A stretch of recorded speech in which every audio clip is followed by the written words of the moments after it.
The evening sun cast long shadows across Manhattan as Archer Reed stepped out of his gleaming Tesla Model S. At 31, he had already amassed a fortune that most people couldn't dream of in a lifetime. His tech company, InnovateX, had revolutionized sustainable energy solutions and made him a multimillionaire before his 30th birthday. He adjusted his custom-tailored navy suit and glanced at his watch, a rare Patek Philippe that cost more than some people's homes. Archer had reservations at Lumiere, one of New York's most exclusive restaurants, where he was meeting potential investors. These dinners had become routine for him. Impress the investors, secure more funding, expand the empire. Yet despite all his success, a hollow feeling followed him everywhere he went. As Archer entered the restaurant, the maitre d' immediately recognized him. "Mr. Reed, always a pleasure. Your usual table is ready." The restaurant exuded luxury, crystal chandeliers, soft jazz playing in the background, and the quiet murmur of New York's elite discussing business deals and weekend plans in the Hamptons. Archer nodded politely as he was led to his table by the window, overlooking Central Park. He checked his phone. The investors were running 15 minutes late. Typical. Everyone wanted a piece of his time, yet no one respected it. He ordered a glass of 18-year-old Macallan Neat while he waited. As he sipped the amber liquid, his mind drifted to his childhood in rural Pennsylvania. His parents had worked multiple jobs to make ends meet. His father, a factory worker with dreams of something better, had died of a heart attack when Archer was just 14. His mother had sacrificed everything to put him through college. She'd passed away 2 years ago, just as InnovateX was taking off.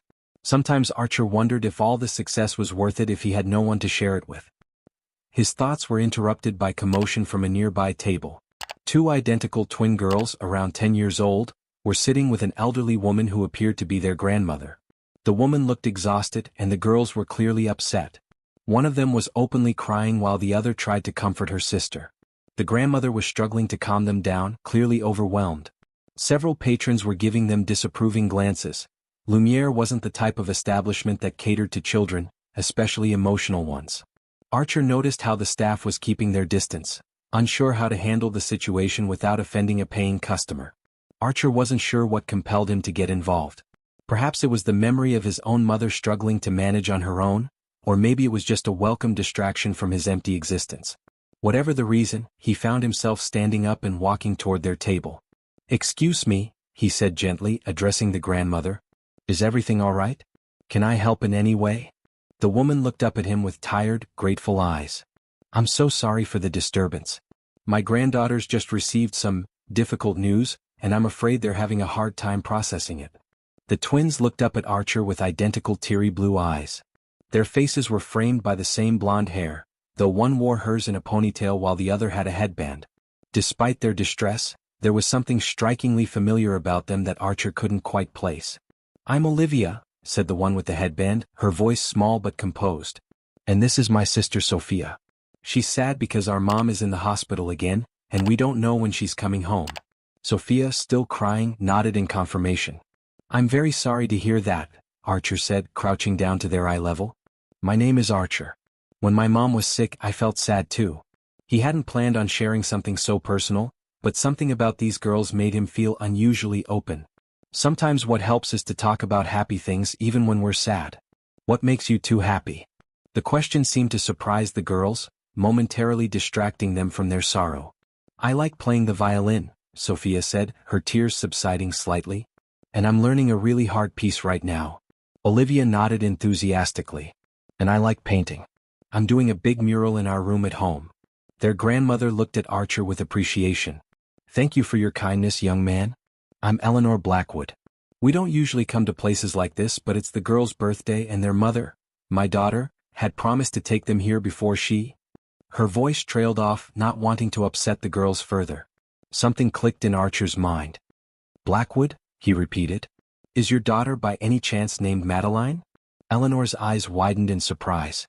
"Yes, Maddie is my daughter. Do you know her?" A rush of memories flooded Archer's mind. Madeline Blackwood.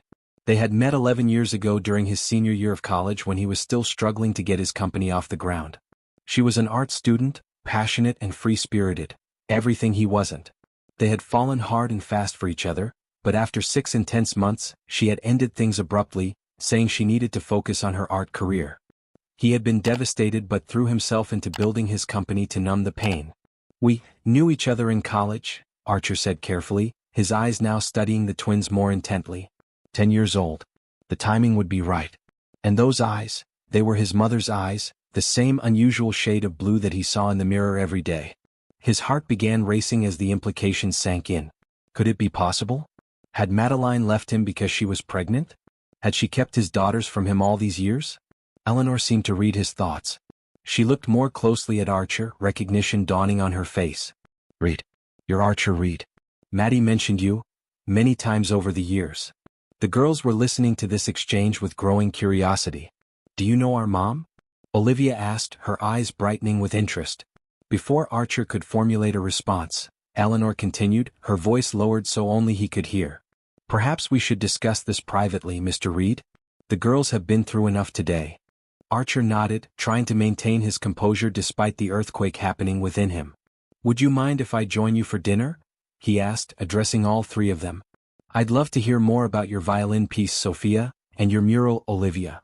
The girls exchanged looks, then nodded in unison. "Okay," they agreed, their earlier distress now replaced with curiosity about the stranger who somehow knew their mother. As Archer sat down with them, he signaled to the waiter to transfer his drink and cancel his other reservation. The investors could wait. For the first time in years, something more important than business had entered his life. He texted his assistant, "Emergency. Reschedule tonight's meeting." Then he turned his full attention to the two little girls who, with each passing minute, looked more and more like they might be his daughters. The dinner proceeded with an unusual mixture of tension and warmth. The girls, their spirits lifted by Archer's attention, began sharing stories about their school, their friends, and their hobbies. Archer learned that they were exceptionally bright. Sophia had skipped a grade in math, while Olivia had already won several art competitions. They lived in Brooklyn in an apartment above the art gallery their mother owned. They loved animals but weren't allowed to have pets because of Sophia's allergies. With each revelation, Archer felt a strange combination of pride and grief. Pride in who these amazing children were, and grief for all the years he had missed. Eleanor watched Archer carefully throughout the meal. During a moment when the girls were distracted by dessert, she leaned closer to him and whispered, "They don't know. About you, I mean. Maddie always said she would tell them when the time was right, but..." She sighed heavily. "Maddie has leukemia. The treatments were going well, but she had a setback yesterday. That's why the girls are so upset." Archer felt like he'd been punched in the stomach. Madeline was seriously ill, and here were their daughters.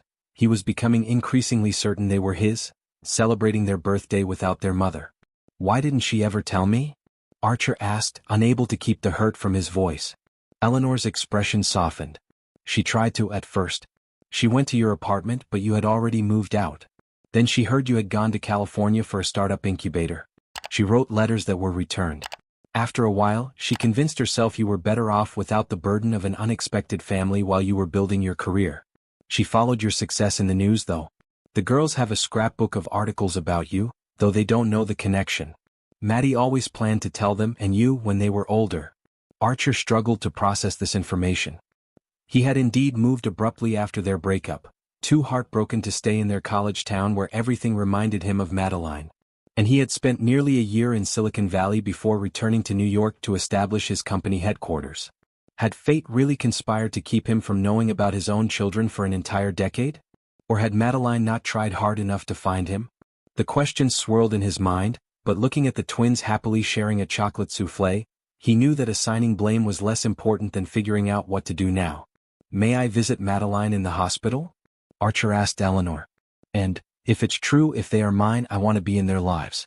I've missed too much already." Eleanor studied him for a long moment before responding. "The hospital is only allowing immediate family right now. But I'll tell her you want to see her. As for the girls..." She glanced at her granddaughters with love. "They need stability right now more than anything. Whatever happens, their well-being has to come first." Archer nodded in agreement. "Of course. But I need to know for sure. Would you consent to a DNA test?" The words felt strange coming out of his mouth, so formal, so legal, when what he was really asking was, "Are these beautiful, brilliant girls mine? Have I been a father all this time without knowing it?" Eleanor nodded slightly. Maddie would want that. She always said the girls deserved to know their father when the time was right. As the evening drew to a close, Archer found himself reluctant to part ways with the twins. They had warmed to him considerably over dinner, even showing him pictures on their grandmother's phone of their artwork and violin recitals. "Do you have to go?" Sophia asked when Eleanor mentioned it was getting late. "We're going to visit Mom tomorrow. Maybe you could come too." The hopefulness in her voice made Archer's heart contract painfully. "I'm afraid Mr. Reed is a very busy man," Eleanor began, but Archer interrupted her. "Actually, I'd love to stay in touch. Would it be okay if I gave you my number?" He directed this question to Eleanor, who hesitated before nodding. They exchanged contact information and Archer impulsively added, "And what hospital is Madeline in? I'd like to send flowers." Eleanor provided the details, though Archer suspected she knew he intended to do more than just send flowers. As they prepared to leave, Olivia tugged on Archer's sleeve. "You made our birthday better," she said simply. "Thank you." Archer felt a lump forming in his throat. "It was my pleasure," he managed to say. "Happy birthday, Olivia and Sophia." He watched as Eleanor ushered the girls toward the exit, their small hands waving goodbye to him. Once they were out of sight, Archer collapsed back into his chair, his mind reeling with the implications of this chance encounter. If these girls were indeed his daughters, nothing in his life would ever be the same again. Archer barely slept that night. His penthouse apartment, with its floor-to-ceiling windows offering a panoramic view of the Manhattan skyline, had never felt so empty. He paced the polished hardwood floors until dawn, his mind racing with questions and possibilities. By morning he had made two decisions. He would visit Memorial Sloan Kettering Cancer Center where Eleanor had mentioned Madeline was being treated, and he would call his lawyer to discuss the implications of potentially having two 10-year-old daughters he never knew existed. After a quick shower and change into more casual clothes, jeans and a simple button-down rather than his usual suit, Archer called his driver. "Take me to Memorial Sloan Kettering," he instructed, his voice betraying none of the turmoil he felt inside. On the way he called his personal assistant. "I need you to clear my calendar for the next few days. Family emergency." The words felt strange on his tongue. Family. Until yesterday, his family had consisted only of distant cousins he rarely spoke to. Now he might have daughters. The thought was simultaneously terrifying and exhilarating. At the hospital, Archer purchased the most extravagant flower arrangement available in the gift shop and approached the information desk. "I'm here to see Madeline Blackwood," he stated, trying to project confidence he didn't feel. The receptionist checked her computer. "I'm sorry, sir, but Ms. Blackwood is only allowing immediate family visitors at this time." Archer hesitated, then said, "Please tell her Archer Reed is here. I think she'll want to see me." The woman looked skeptical but made the call. After a brief conversation, she looked up at Archer with surprise. "Room 412. The elevators are to your right." Archer's heart pounded as he rode the elevator to the fourth floor. What would Madeline look like after all these years? Would she be angry to see him? Happy? The uncertainty was almost unbearable. He found room 412 and knocked softly before entering. Nothing could have prepared him for the sight that greeted him. Madeline, once vibrant and full of life, lay in the hospital bed looking pale and fragile. Her long blonde hair, the feature he had always loved the most, was gone, a casualty of chemotherapy.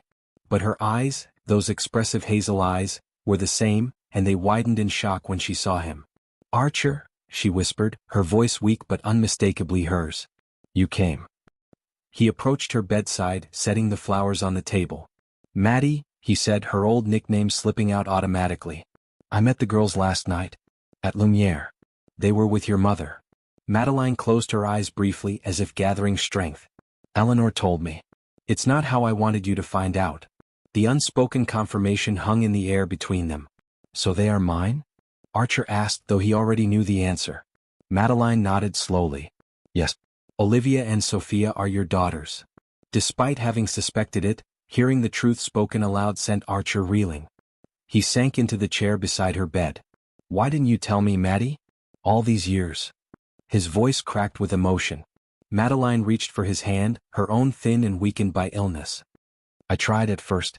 When I found out I was pregnant, I went to your apartment, but you had already moved out. Your roommate said you'd gone to California. I called your old number, but it was disconnected.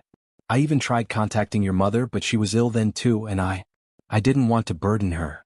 Archer remembered that time, how he had changed his number, desperate to escape the memories of Madeline. How he had thrown himself into his work, moving across the country without telling many people. "You could have tried harder," he said, unable to keep the accusation from his voice. Madeline's eyes filled with tears. You're right. I could have. But I was 22, scared and pregnant with twins. My parents had just cut me off financially because I refused to give up art to join the family business.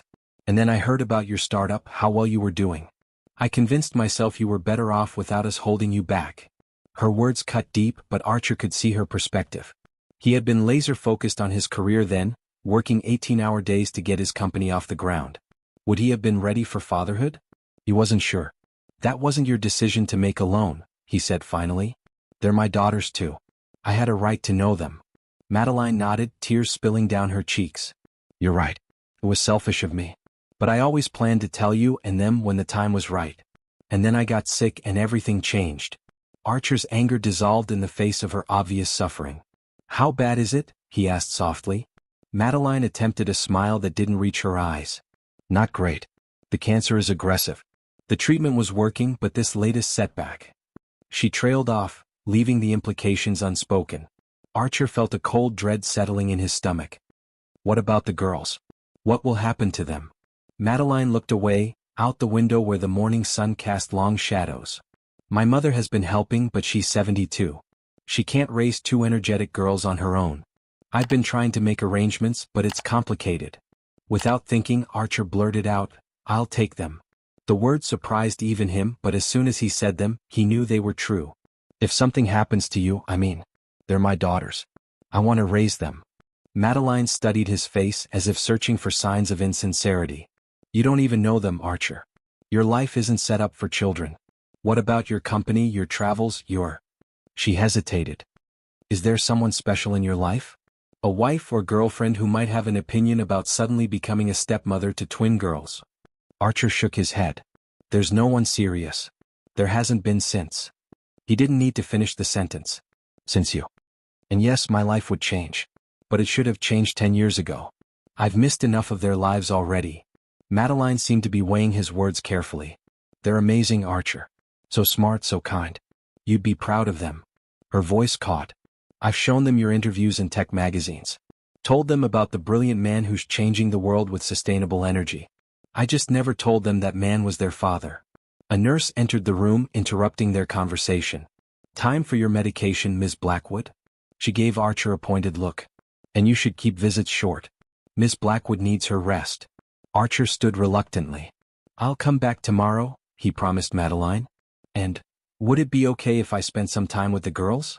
I don't have to tell them who I am yet, not until we figure things out, but I'd like to get to know them. Madeline nodded weakly. Eleanor is bringing them this afternoon. Maybe you could meet them at the park across from the hospital around 4? It would be good for them to get some fresh air. As Archer left the hospital, his mind was still processing everything he had learned. He had daughters, 2 brilliant, beautiful daughters who didn't know he was their father. And their mother, his first love, was fighting for her life. He called his lawyer from the car. Jackson, I need you to research something for me. What's involved in establishing paternity for 10-year-old twins? And what rights would I have if their mother isn't able to care for them? The conversation was brief but informative. Establishing legal paternity would be straightforward with DNA testing, but gaining custody could be complicated, especially if other arrangements had been made. By 4 o'clock, Archer was sitting on a bench in the small park across from the hospital. He spotted Eleanor and the twins immediately as they exited the hospital's main entrance. The girls were subdued, likely after visiting their sick mother, but their faces brightened when they saw Archer waving to them. You came. Sophia exclaimed, running ahead of her grandmother. Olivia followed more cautiously but with a smile. Eleanor's expression was a mixture of surprise and resignation. Mr. Reed, she acknowledged. I didn't expect to see you again so soon. I visited Madeline this morning, Archer explained, directing his words to Eleanor but smiling at the girls. She mentioned you might be bringing the girls here and I thought maybe we could all use some ice cream. There's a great place just down the block. The twins' faces lit up at the mention of ice cream, but they looked to their grandmother for permission. Eleanor sighed then nodded.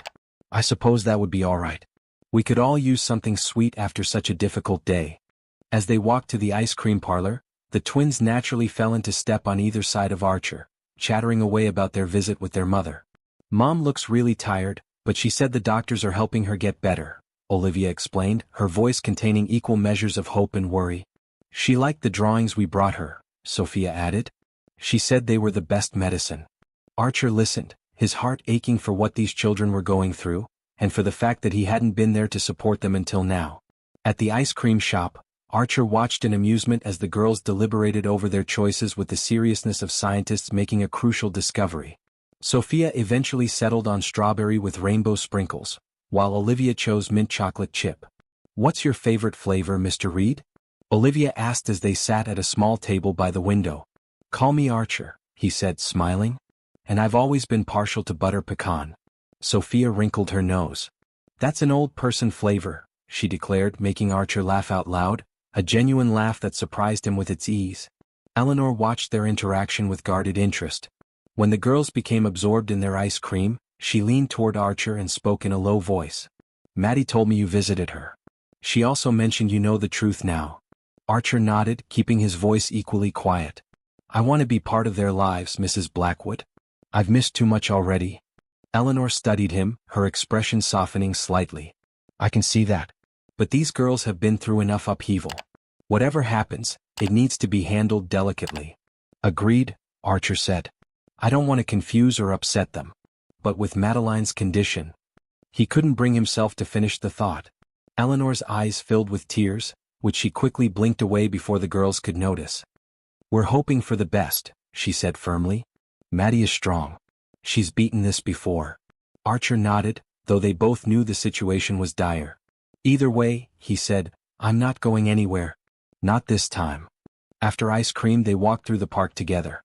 The twins, their spirits lifted by sugar and sunshine, ran ahead to a playground. As Archer and Eleanor sat on a bench watching them, Archer finally asked the question that had been nagging at him. "Do they ever ask about their father?" Eleanor sighed heavily. "Of course they do. All children want to know where they come from." Maddie told them their father was a brilliant man who had to go away for work. That he didn't know about them, but if he did, he would love them very much. Archer felt a lump in his throat. Despite keeping him in the dark, Madeline had painted him in a positive light to their daughters. "I would have," he said quietly. "Love them, I mean. If I had known." Eleanor patted his hand unexpectedly. "I believe you. And for what it's worth, I urged Maddie to tell you years ago. But my daughter can be stubborn once she's made up her mind." That made Archer smile slightly. "I remember that about her." They watched as Sophia climbed to the top of the monkey bars, her face alight with triumph, while Olivia meticulously constructed a castle in the sandbox. "They're so different," Archer observed. "Sophia's the daredevil." "Always has been," Eleanor confirmed. "Takes after her mother that way. Olivia is more thoughtful, analytical. Reminds me of you actually, from what Maddie has told me." The idea that one of his daughters might share his temperament filled Archer with an unexpected warmth. As the afternoon stretched into early evening, Archer found himself reluctant to part ways with the twins. "Can I see them again tomorrow?" he asked Eleanor as they prepared to leave. The older woman hesitated, then nodded. "Madeline suggested you might want to take them to the Natural History Museum. Sophia has been begging to see the dinosaur exhibit, and it would give me a chance to spend some time with Maddie alone." Archer readily agreed, delighted by the prospect of an entire day with his daughters, even if they didn't yet know they were his. Saying goodbye to the girls was harder than Archer expected. "Will you really take us to see the dinosaurs tomorrow?" Sophia asked, her eyes wide with excitement. "Absolutely," Archer promised. "I'll pick you up at 10. Olivia, more reserved than her sister, studied Archer with a thoughtful expression. "Why are you being so nice to us? You barely know us." The question caught Archer off guard. How could he answer truthfully without revealing everything? "Sometimes," he said carefully, "people come into our lives exactly when we need them. And sometimes those people become very important to us, even if we've only just met." Olivia considered this, then nodded, apparently satisfied. "Like destiny," she said solemnly. "Or quantum entanglement." Archer couldn't help but laugh. "Exactly like quantum entanglement. You know about that?" Olivia shrugged. "I read a lot of science books." Again Archer felt that surge of pride. His daughter, was interested in quantum physics at 10 years old.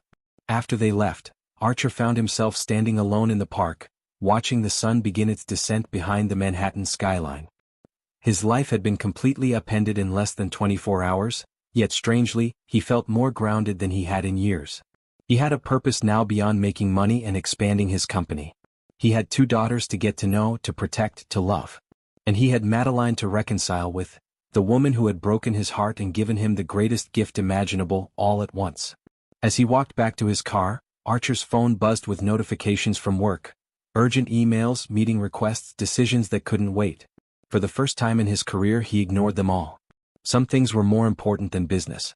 He had a museum to prepare for and 2 little girls to impress. Tomorrow would be their first real day together as father and daughters, even if 2 of them didn't know it yet. Archer couldn't wait. Archer woke before his alarm the next morning, a nervous energy coursing through him. Today would be his first full day with the twins, his daughters, and he wanted everything to be perfect. He'd spent half the night researching the Natural History Museum's exhibits, particularly the dinosaur hall that Sophia was so excited about.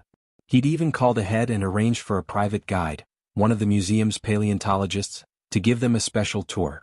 If he couldn't tell the girls he was their father yet, he could at least be the coolest adult friend they'd ever had. At precisely 10 o'clock, Archer pulled up outside Eleanor's modest brownstone in Brooklyn. He'd opted to drive himself today rather than use his usual car service, wanting the day to feel more personal, less ostentatious. He'd barely knocked when the door flew open, revealing Sophia in a t-shirt with a T-Rex on it, practically bouncing with excitement. "You're here. Grandma said you might be too busy with work stuff, but I told her you promised, and you don't seem like someone who breaks promises." Her words tumbled out in a rush that made Archer smile. Olivia appeared behind her sister, more composed but with an eager light in her eyes that belied her calm demeanor. "Hi, Archer," she said, testing out his first name with careful pronunciation. "I made a list of all the exhibits I want to see, organized by floor and scientific importance." She held up a carefully handwritten list, complete with check boxes. Archer's heart swelled. She was methodical just like him. Eleanor emerged from the kitchen looking tired but grateful. "Thank you for doing this," she said quietly. They've been up since dawn, packing their backpacks like they're going on an expedition. The drive to the museum was filled with chatter from the back seat, primarily from Sophia, who seemed determined to share every dinosaur fact she knew. "Did you know T-Rexes had feathers? Not like bird feathers but more like fuzz. And their arms weren't actually that useless, they could hold things against their bodies." Olivia occasionally corrected her sister's facts, leading to good-natured bickering that made Archer laugh. It struck him how natural this felt, driving his kids to a museum, listening to their enthusiastic conversation. It was everything he'd never known he wanted.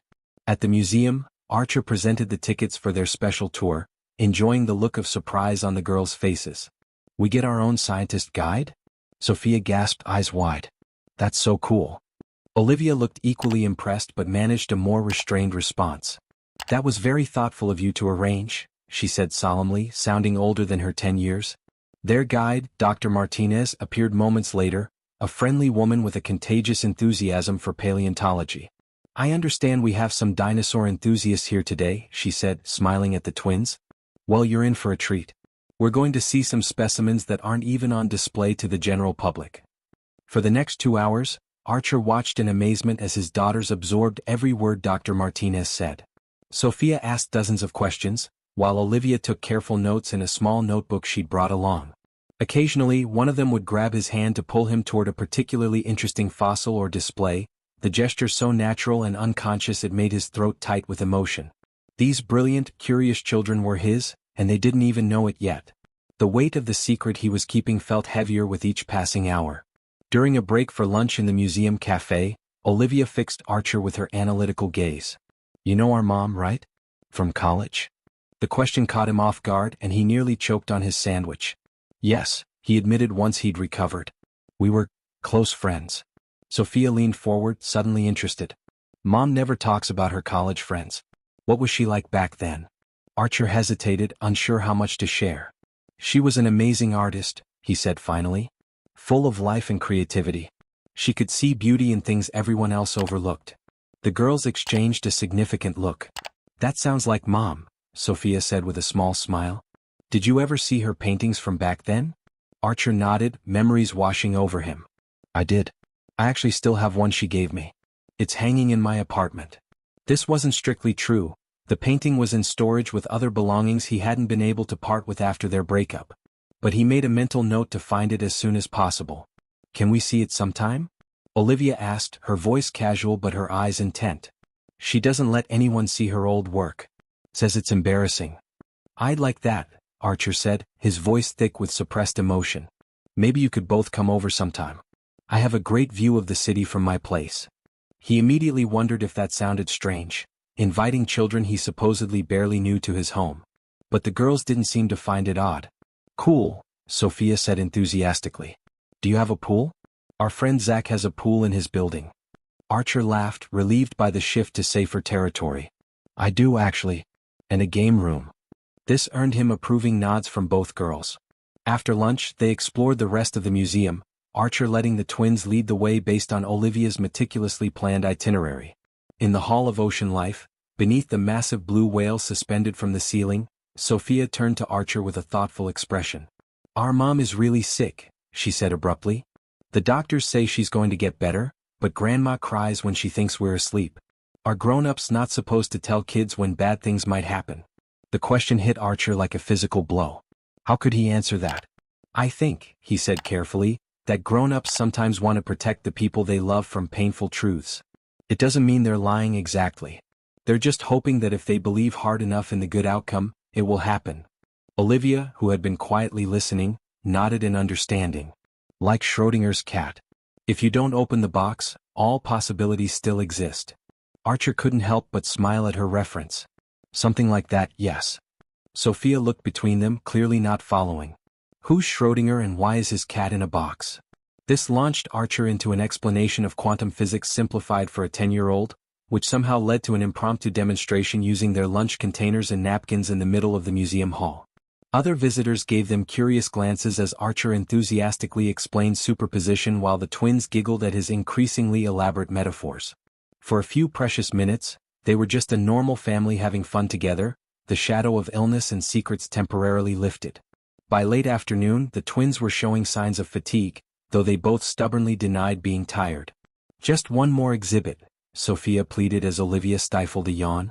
The gems and minerals are on our list and they're supposed to be amazing. Archer checked his watch, knowing Eleanor was expecting them back soon, but unable to deny them anything. All right, one more. But then we really should head back. Your grandmother will be waiting, and I'm sure you'll want to visit your mom too.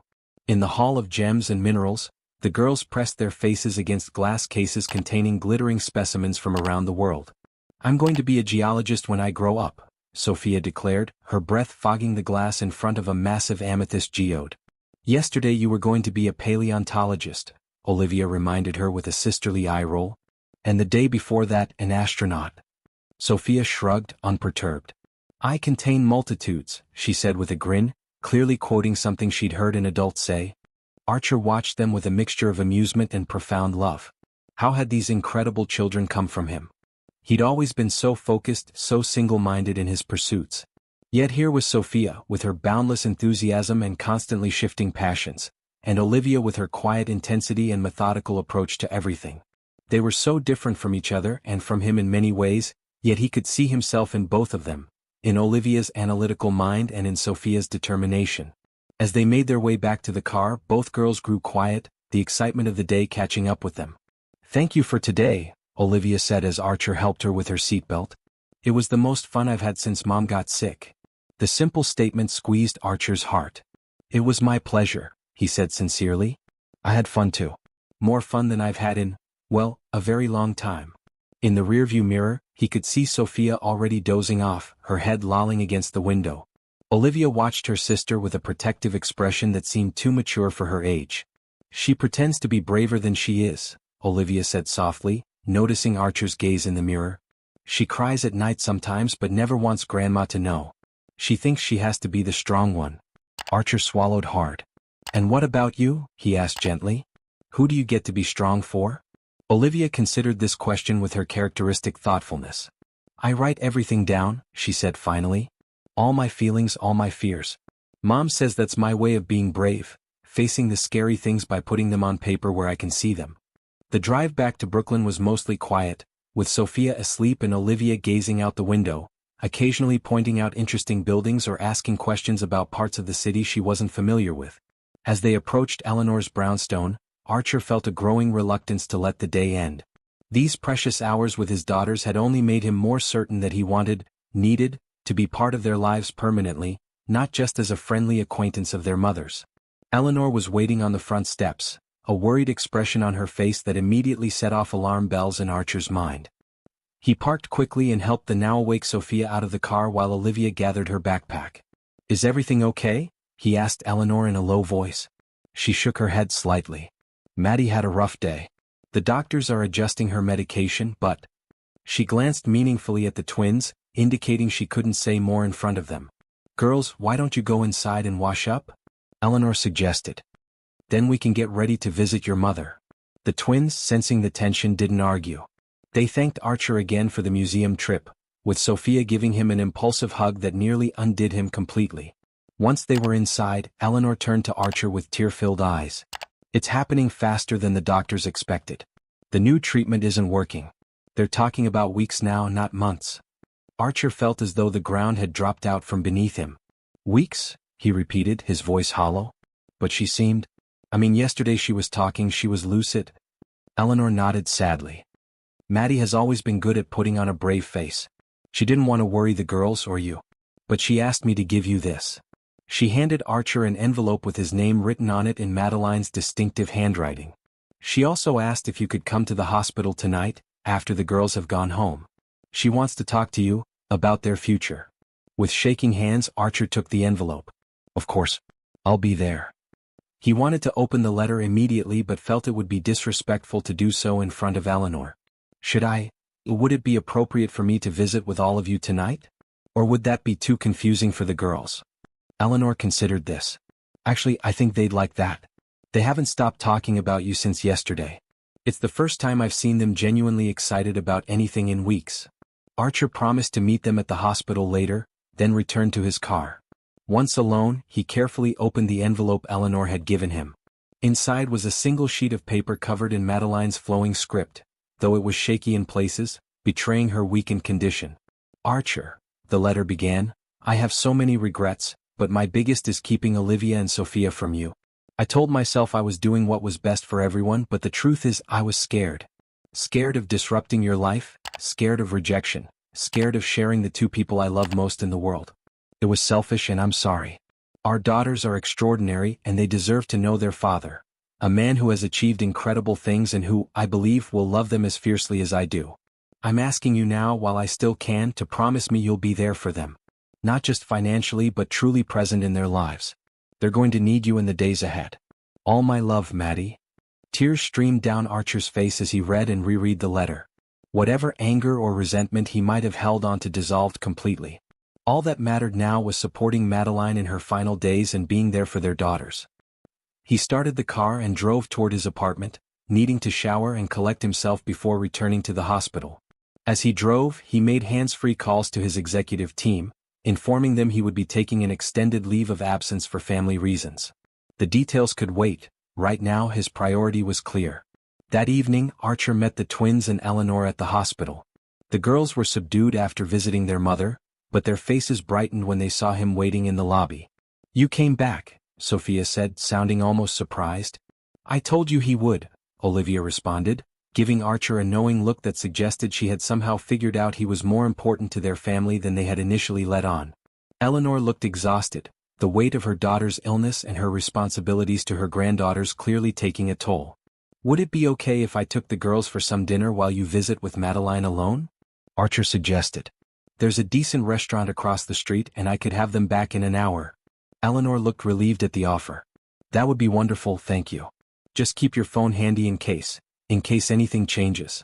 The unspoken concern hung in the air, but the twins, caught up in the prospect of dinner with their new friend, didn't seem to notice. The restaurant was a cozy Italian place, much less formal than Lumiere where they had first met.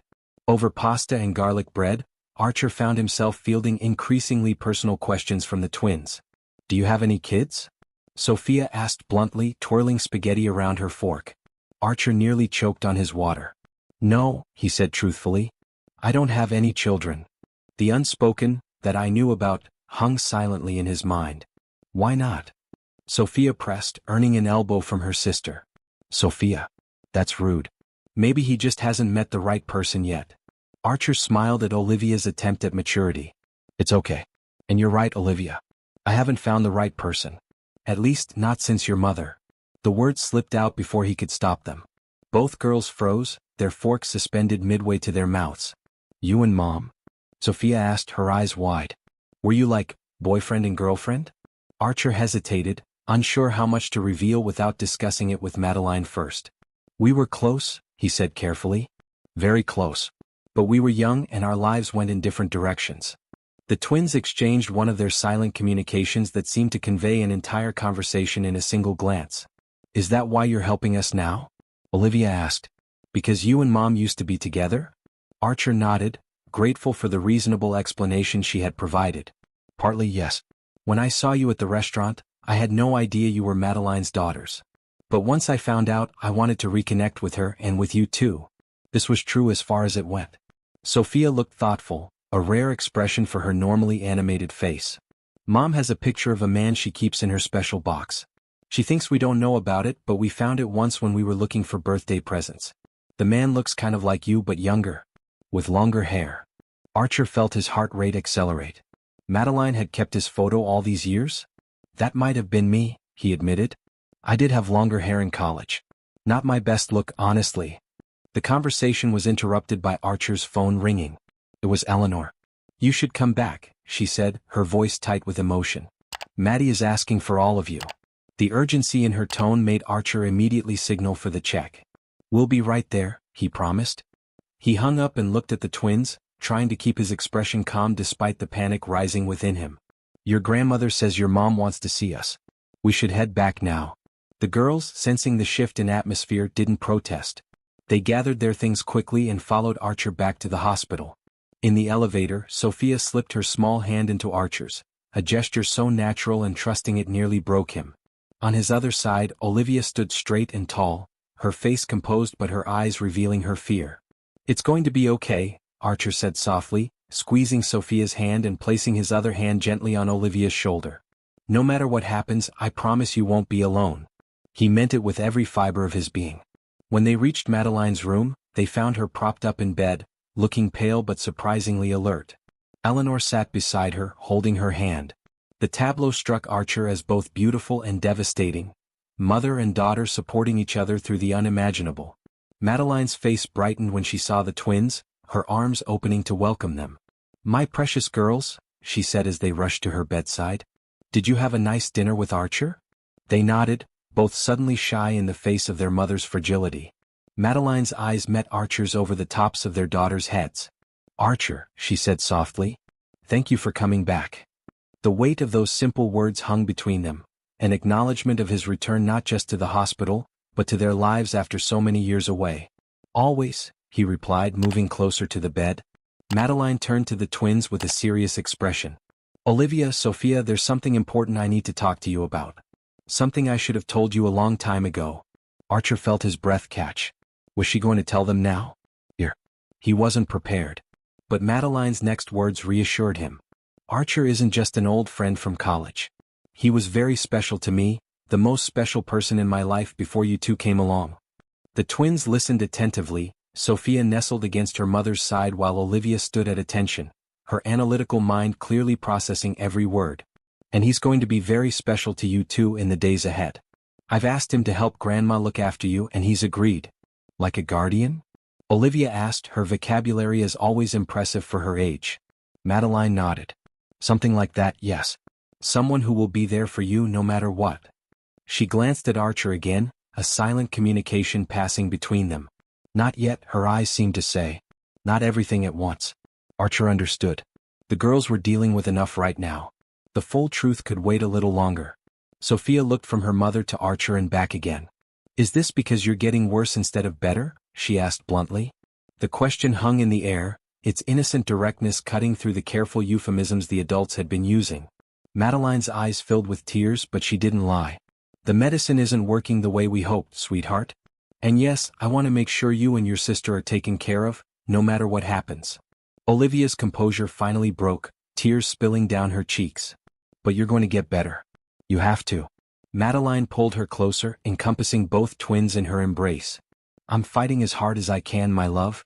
But sometimes even when we fight our hardest, we don't get the outcome we want. And that's when it's most important to have people around us who love us. Archer stood awkwardly at the foot of the bed, feeling like an intruder in this intensely private family moment, yet also irrevocably part of it. Eleanor, who had been silent until now, spoke up. "Girls, why don't we give your mother and Archer a few minutes to talk? We can go down to the cafeteria and get some hot chocolate." The twins looked reluctant to leave, but a gentle nudge from their mother convinced them. "I'll be right here when you get back," Madeline promised. "And then maybe Archer can read to all of us for a while." This suggestion seemed to appease the girls, who followed their grandmother out of the room with backward glances. Once they were alone, Madeline's brave facade crumbled slightly. "It's happening so fast," she whispered. "The doctor said I should have had months, but my body isn't responding to anything anymore." Archer moved to her side, taking her hand in his. It felt so small, so fragile compared to the vibrant woman he remembered. "I meant what I just told the girls," she continued. "I want you in their lives. But there's more we need to discuss." Archer nodded, his throat too tight for words. "Legally," Madeline said, "my mother is their guardian. That was arranged years ago. But she's not young, Archer. She can't raise two 10-year-old girls on her own." She took a shaky breath. "I've prepared papers acknowledging you as their father. With a DNA test to confirm it, you'll have parental rights. But I don't want to force them on you. If you've changed your mind." "I haven't," Archer interrupted firmly. "Maddie, those 24 hours I spent with them, they're the most amazing children I've ever known. And they're ours. I want to be their father, not just legally but in every way that matters." Madeline's expression softened into relief. "I was hoping you'd say that. My lawyer has everything prepared. Eleanor knows where the papers are." She squeezed his hand weakly. "But Archer, promise me something. Don't take them away from Eleanor completely. She loves them so much and they need that connection to me." "Of course not," Archer assured her. "We'll figure it out together. Shared custody, living arrangements, everything. Your mother will always be their grandmother. And," he added, his voice catching, "they'll always know how much their mother loved them." Madeline smiled through her tears. "Thank you," she whispered. "For forgiving me. For accepting them. For coming back when we needed you most." The moment was interrupted by the return of the twins and Eleanor, the girls clutching paper cups of hot chocolate topped with whipped cream. "Mom, Grandma said we could stay an extra hour tonight," Sophia announced, chocolate already smeared around her mouth. "And Archer promised to read to us, remember?" Madeline smiled at her daughter's enthusiasm. "I remember. Why don't you pick a book from that shelf over there? The nurses brought some for us." As Sophia bounded off to select a book, Olivia approached Archer hesitantly. "Are you really going to help take care of us?" she asked, her voice small but direct. Archer crouched down to her level, looking into eyes so like his own. "Yes," he said with absolute certainty. "I promise."